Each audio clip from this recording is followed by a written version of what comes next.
এগরায় 2 লক্ষ টাকার হ্যাকার যুবক গ্রেফতার ছত্তিশগড় পুলিশের হাতে। এগরা 2 নম্বর ব্লকের বাথুয়ারি গ্রাম পঞ্চায়েতের দক্ষিণ চৌমুখ গ্রামের শুভঙ্কর বারুইকে ভোররাতে ছত্তিশগড় রায়পুর জেলার তেলিবান থানার পুলিশ টাকা হ্যাক করার দায়ে তার বাড়ি থেকে গ্রেফতার করে। ছত্তিশগড় পুলিশ ঘটনায় জানায়, শুভঙ্কর বারুই গত 2023 সালে ছত্তিশগড় এলাকার তেলিবান থানার এক ব্যক্তি 2 লক্ষ টাকা অ্যাকাউন্ট থেকে হ্যাক হয়। পরবর্তী সময়ে ওই ব্যক্তি থানায় অ্যাকাউন্ট থেকে টাকা ফ্রড হয়েছে বলে থানায় অভিযোগ দায়ের করেন। ছত্তিশগড় তেলিবান থানার পুলিশ মোবাইল ট্র্যাক করে দীর্ঘ 2 বছর ধরে শেষমেশ পুলিশ লোকেশন ট্র্যাক করে পশ্চিমবঙ্গের পূর্ব মেদিনীপুর এগরার পাহাড়পুর দেখায়।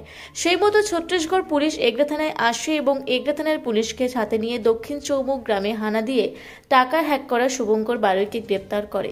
তবে জিজ্ঞাসাবাদে শুভঙ্কর বারুই তার এক বন্ধু প্রীতম ঋষির নাম বলে যে সে আমার মোবাইল থেকে এই কাজ করেছে, আমি জানি না। আমার আগের মোবাইলও 2023 সালে হারিয়ে যায়।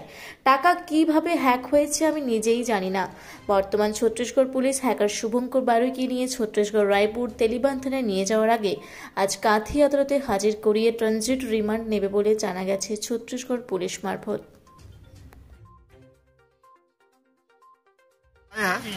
आप छत्तीसगढ़ से आए हैं, किस लिए आए हैं?